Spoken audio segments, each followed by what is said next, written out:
दोस्तों, मैं आचार्य हरिशरण यानी कि आपका दोस्त, और आज फिर है एक रविवार यानी कि 12 जुलाई 2020 को फिर से एक बार आप लोगों को एक नई कहानी के साथ जोड़ने आया हूँ। भोला आज अपने कैंटीन की तरफ बढ़ रहा था, तभी कॉरिडोर में मिसेस शर्मा से मुलाकात हुई। मिसेस शर्मा ने भोला को देखते ही बोला कि भोला साहब, अच्छा हुआ आप मुझे मिल गए। वैसे भी आज लंच आवर्स के बाद मैं आपसे मिलने ही वाली थी। भोला ने कहा कि मैडम कहिए, क्या सेवा कर सकता हूँ मैं आपकी। बोले कि अगर आप कंफर्टेबल हो तो मैं भी बात करूँ। भोला ने कहा बिल्कुल आप कर सकती हैं। ऐसा है मिस्टर भोला, आपको ये पता ही होगा कि लास्ट 2 महीने के अंदर कई लड़कों ने आपके नीचे से काम करने से मना कर दिया है। हमारे पास 11 से 12 रेजिग्नेशन आ चुके हैं और एक HR हेड होने के नाते मुझे ये स्थिति ज़रा गंभीर नज़र आती है। ऐसा क्यों हो रहा है कि कोई भी नौजवान आपके सामने आना नहीं चाहता है, आपके साथ काम करना नहीं चाहता है। भोला और मिसेस शर्मा कैंटीन में प्रवेश कर चुके थे, तो भोला ने मिसेस शर्मा को देखा और हंस के कहा कि मैडम, लड़के आप मतलब समझी? बोले नहीं। बोले लड़के का मतलब होता है कभी उससे लड़के कभी इससे लड़के, इनका काम ही होता है लड़ना। मिसेस शर्मा ने हंसते हुए बोला कि मिस्टर भोला, हम सब आपका सेंस ऑफ ह्यूमर जानते हैं और इस टैलेंट की हम कदर भी करते हैं, लेकिन बात जब 11 लोगों की हो, उनके करियर की हो, तो ये गंभीर प्रश्न बन जाता है। भोला ने धीरे से मिसेस शर्मा की तरफ देखा और टेढ़ी नज़र करते हुए कहा कि मैडम, आपको एक बात बताऊं, क्या आपने पिछले 2 महीने के सेल्स फिगर्स देखे? I am bang on my targets. मैं अपने टारगेट्स पूरे कर रहा हूँ और पिछले महीने तो टारगेट से 5% ऊपर था, ओवर अचीवमेंट। आप आउटकम देखिए, मेरी नज़र आउटकम के ऊपर है। मिसेस शर्मा ने एक तीखे स्वर में जवाब दिया। बोले मिस्टर भोला, मैनेजमेंट की भी नज़र आउटकम पे ही है। भोला समझ चुका था कि मिसेस शर्मा क्या कहना चाहती है। शायद ये बात उसको मन ही मन तकलीफ भी दे रही थी। ना जाने ऐसा क्यों हो रहा था कि कोई भी नौजवान उसके साथ काम करना नहीं चाहता था। उनको डांटो तो उन्हें बुरा लगता है, कुछ कहो तो बुरा लगता है। भोला समझ नहीं पा रहा था क्या करूं। कभी कभी तो मन में आता है कि जैसे कि किसी और डिपार्टमेंट के अंदर ट्रांसफ़र की एप्लीकेशन दे दूं। आज शुक्रवार का दिन था और भोला जो था अपने घर के लिए अब निकल चुका था। शाम का वक्त था। अब पता था कि शनिवार को शिव मंदिर में लंगर होता है और उसकी तैयारी जो है शुक्रवार रात से शुरू हो जाती है। भोला जो था मंदिर के उधर रुका, हाथ पैर धो के जब मंदिर में उसने प्रवेश किया, मन में वही चिंता उसे खाई जा रही थी। भोले बाबा का दर्शन किया, शिवलिंग को स्पर्श किया और बाबा से कहने लगा, बाबा क्या मैं इतना खराब हूँ? आज मालूम नहीं क्यों मिसेस शर्मा ने जो कहा, कहीं ना कहीं मेरा मन कहता है कि वो सही कह रही थी, गलत नहीं। किसी इंसान से काम कराने का तरीका सिर्फ एक भय तो नहीं हो सकता। क्या करूं? बाबा, मैं आज तक जब भी आपके पास कोई सवाल लेके आया, आपने हमेशा मेरी मदद ही की है। मैं बहुत परेशान हूँ। ये मेरे करियर का टर्निंग पॉइंट भी हो सकता है। अगले 3 महीने अगर मैंने सेल्स फिगर्स को बराबर नहीं रखा तो काफ़ी तकलीफ़ हो सकती है। मेरे बोनस इसी 3 महीने में डिसाइड होंगे, मेरे प्रमोशन इसी 3 महीने में डिसाइड होंगे, और मुझे मैनेजमेंट को तो जवाब भी देना है। इतना कह के भोला जब प्रदक्षिणा करके मंदिर की लंगर के हॉल की तरफ आगे बढ़ा, तब पंडित जी उसे मिले। पंडित जी ने कहा कि भोला, क्या हुआ, आज कुछ थके हुए लग रहे हो? बोले हाँ पंडित जी, सारा दिन काम करके थोड़ा थक गया हूँ, लेकिन बिल्कुल तैयार हूँ। बताइए आज क्या तैयारी है? बोले बस वो आलू जो पड़ा है वहाँ से ले आओ उठाकर। भोला ने कहा बिल्कुल ले आता हूँ। क्या कल आलू की सब्जी बनाने वाले हैं? बोले हाँ, आलू की सब्जी बनाएंगे। तो भोला ने कहा कि बाकी लोग कहाँ हैं? बोले आज तुमको पता है ना, काफ़ी बरसात हुई है, इसलिए आज मंदिर में कोई आया नहीं है। ज़्यादातर लोग जो आने वाले थे नहीं आए हैं या फिर देर से आएंगे, लेकिन हम तो रुक नहीं सकते। भोला ने कहा कोई बात नहीं पंडित जी, मैं हूँ ना। इतना कह के भोला अपनी पूरी इच्छा शक्ति के साथ जब हॉल में पहुंचा तो उसने देखा बहुत सारा ढेर सारा आलू जो है वो पड़ा हुआ था। उस आलू को देख के भोला को आश्चर्य थोड़ा सा लगा। वो देखता रहा सिर्फ। इतने में पंडित जी पीछे से आए और पूछा कि भोला क्या हुआ, क्या देख रहे हो? बोले पंडित जी आलू क्या सीधा खेत से मंगवाया है? बोले क्यों, ऐसा क्यों कहते हो? बोले ज़्यादातर आलू ऐसी स्थिति में है कि कीचड़ लगा हुआ है, लग रहा है जैसे सीधा अपने खेत से मंगवाया हो। बोले हाँ, नासिक से जो आते हैं ना खेती बाड़ी करने वाले, आज वो आलू डाल के गए। तो भोला ने कहा कि पंडित जी इस आलू को तो हाथ भी लगाना बड़ा गंदा लग रहा है मुझे। पंडित जी कहा देखो आलू तो आलू ही है, उठाना तो पड़ेगा ही, तुम उठा ले आओ, बाकी चिंता मुझ पे छोड़ो। भोला ने जैसे तैसे करके एक एक बोरी जो थी आलू की उठाई, गंदी संदी बोरियां, आलू ढेर सारे गंदे संदे। और जब पंडित जी के पास पहुंचा तो पंडित जी ने बड़े प्रेम से बोरियों को खोला, उसमें से गंदे आलू निकाले। पंडित जी ये तो समझ रहे थे कि भोला किसी चिंता में है। तो पंडित जी ने भोला को पूछा कि भोला तुम कुछ सोच रहे हो, क्या बात है? भोला ने कहा हाँ पंडित जी, मैं सोच रहा था कि आप इतने प्रेम से इस आलू को, इतने गंदे आलू को जिसको मैं हाथ लगाना तक नहीं पसंद कर रहा, आपने उसको बड़े प्रेम से उसको धोना तक चालू कर दिया। पंडित जी ने कहा कि तुमने कभी भोला समझा इस बात को कि हमारा जीवन एक आलू की तरह ही है? भोला को ये बात बड़ी आश्चर्यजनक लगी, अच्छी लगी। भोला ने कहा कि पंडित जी कैसे?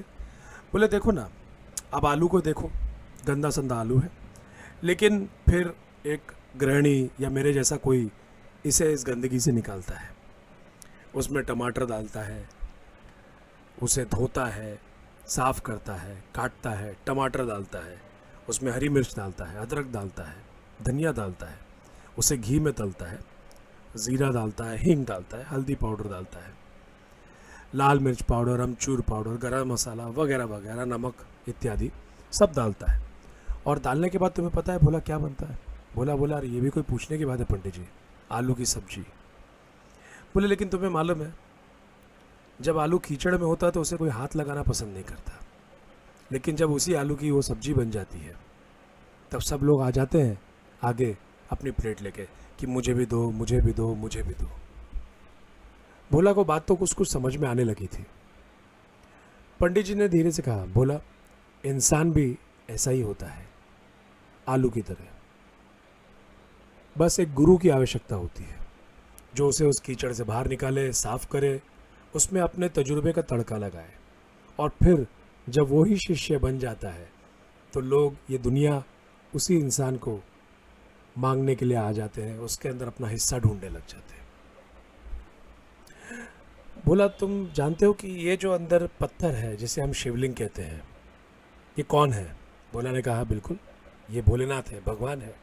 बोले तुम जानते हो इन्हें भगवान क्यों कहा जाता है? भोला ने कहा कि हाँ, क्योंकि इन्होंने संसार की रचना की है। पंडित जी ने कहा नहीं, इतना काफ़ी नहीं है, इन्होंने सिर्फ संसार की रचना नहीं की है, इन्होंने मानव की रचना की है, और इतना भी काफ़ी नहीं है, इन्होंने मानव के अंदर मानवता की रचना की है, और मानवता के अंदर मानव को मानवता करना भी सिखाया है।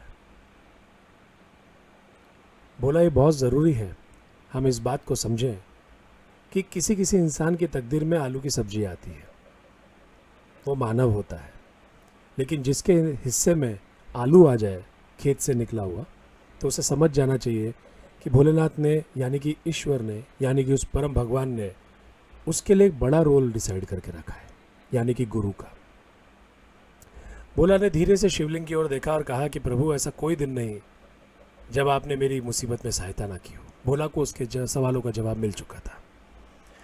अगले दिन सुबह जब भोला ऑफिस पहुंचा तो मुंह हर दिन की तरह लटका हुआ नहीं था। आज अपने केबिन में जाने की जगह सीधा उस डिपार्टमेंट में चला गया जहाँ पे सारे नौजवान जो थे फ़ोन पे लगे हुए थे। भोला ने सबको कहा कि आप सब लोगों को कॉन्फ्रेंस हॉल में मैं बुला रहा हूँ, आप लोग उधर आ जाइए। भोला जब अपने केबिन में पहुंचा तो फिर एक रेजिग्नेशन लेटर रखा हुआ था शैलेश चतुर्वेदी का। भोला ने उस रेजिग्नेशन को उठाया और कॉन्फ्रेंस में पहुंचा। कॉन्फ्रेंस में सभी थे। भोला ने नाम बुलाया, क्या शैलेश इधर ही है? धीरे से उस लड़के ने हाथ उठाया। बोले आपने रिज़ाइन किया बेटा, क्या बात है? बोले हाँ सर, मुझे नहीं लगता है कि मैं यहाँ काम कर पाऊँगा। बोले क्यों, क्या समस्या है? बोले नहीं सर, शायद मैं किसी की एक्सपेक्टेशंस पे खरा नहीं उतर पा रहा हूँ। कस्टमर्स नाराज़ हो रहे हैं, फिर आप नाराज़ हो रहे हैं और मैं कुछ समझ नहीं पा रहा हूँ। भोला ने कहा कि कोई बात नहीं, इस रेजिग्नेशन को मैं एक्सेप्ट करता हूँ, लेकिन 10 दिन के बाद। सब लोगों ने भोला की तरफ देखा।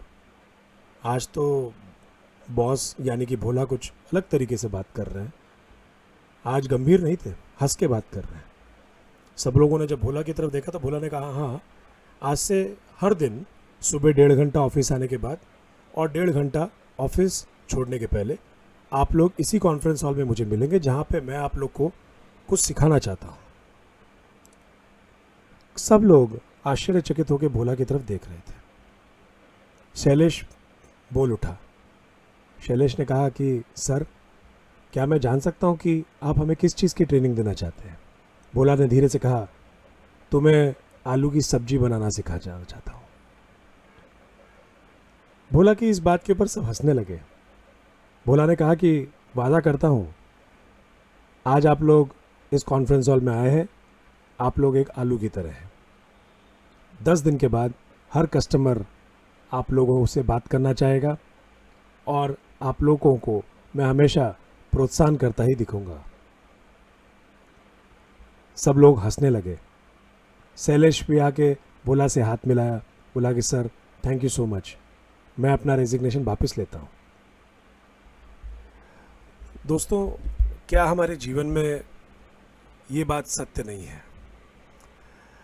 एक बहुत सुंदर सी बात है कि एक सुंदर सा दोहा था कि गुरु पारस को अंतरो, जानत है सब संत, वो लोहा कंचन करे, ये करी ले महंत। यानी कि अगर इसका मैं भावार्थ आपको सुनाऊं तो इसका अर्थ होता है कि गुरु में और पारस यानी कि एक पत्थर में अंतर है। ये सभी जानते हैं। पारस तो लोहे को सोना ही बनाता है। पारस जो होता है वो लोहे को सिर्फ सोना बनाता है, लेकिन गुरु जो होता है शिष्य को अपने समान महान बनाने की ताकत रखता है। तो दोस्तों, ऐसा है कि हम कई बार जीवन में ये भूल जाते हैं कि जो लोग आज नौजवान हैं, नवयुवक हैं, जो हमारे पास काम करने आए हैं और जिनके मुकाबले में हमारा तजुर्बा बहुत ज़्यादा है, हम उन्हें क्या सिखा रहे हैं। ज़्यादातर लोगों को मैंने आज देखा है कि आज सबकी अपेक्षाएं सिर्फ सब्जी की होती है। हर आदमी चाहता है कि एक आलू की सब्जी रेडीमेड मेरे टेबल पे आ जाए, लेकिन ये सबके नसीब में तो पॉसिबल नहीं है। समझ लीजिए, अगर आपको आलू मिले तो आपका रोल बड़ा है, आपका रोल गुरु का है। उसे धोइए, उसे निखारिए, पहले दोस्त बनिए, उसे सिखाइए, और जब सीख जाए तो ज़रूर उसे डांटिए भी। अधिकार जो है, अधिकार का अर्थ क्या है? हम कहते हैं कि क्या इस एम्प्लॉय को डांटने का मेरा अधिकार नहीं है? मैं इसे सैलरी देता हूँ। अधिकार का अर्थ ही होता है ऐसा कार्य जो आपने अधिक किया हो। आपने अपने कार्य के अंदर क्या अधिक किया? अगर आपने उसे अधिक सिखाया है, उसे अधिक कार्य करना सिखाया है, तो ज़रूर आपका अधिकार है उसे डांटने का। आपके रहते हुए उसे स्थिति सिखाए, आपके रहते हुए कोई दूसरा सिखाए, आपके रहते हुए उसे स्ट्रेस सताए, तो मैं समझता हूँ आपका कोई अधिक कार नहीं है। बहुत बहुत धन्यवाद दोस्तों। आज कोरोना काल के अंदर मुझे एक बात याद आई कि आप लोगों ने अगर अभी के आंकड़े देखे हों तो 23,000 मौतें हो चुकी हैं हिंदुस्तान में, लगभग 22 से 23,000। अगर कभी हम इसे गंभीरता से देखें तो मरे तो 22 से 23,000 लोग हैं, लेकिन मुझे लगता है 1 लाख लोगों से ज़्यादा आज की तारीख में लोग शोकग्रस्त हैं। मैं समझता हूँ कि बहुत सही होगा कि हम इस बात को समझें, अपने अधिकार को समझें और अधिक कार्य करने के लिए आगे बढ़ें। ज़्यादा से ज़्यादा लोगों से बातचीत करें, उनके दुख को बांटें उनकी सहायता करें। ये समय ऐसा समय है जब आपको अपना अधिकार समझना होगा और आपको अधिक कार्य करना होगा। दोस्तों, मेरा नाम है आचार्य हरीश अरोड़ा। मेरा नंबर है 9420494205। आप में से कोई भी सहायता चाहता हो तो आप मुझे कांटेक्ट कर सकते हैं। पहले व्हाट्सएप पे एक मैसेज भेज दीजिएगा और उसके बाद हम ज़रूर एक दूसरे के साथ बात भी करेंगे। और मैं आपसे वादा करता हूँ, भोलेनाथ के आशीर्वाद से मैं जो भी आपके लिए कर सकता हूँ मैं ज़रूर करूँगा। बहुत बहुत धन्यवाद। अगले रविवार को फिर मिलेंगे। जय भोलेनाथ।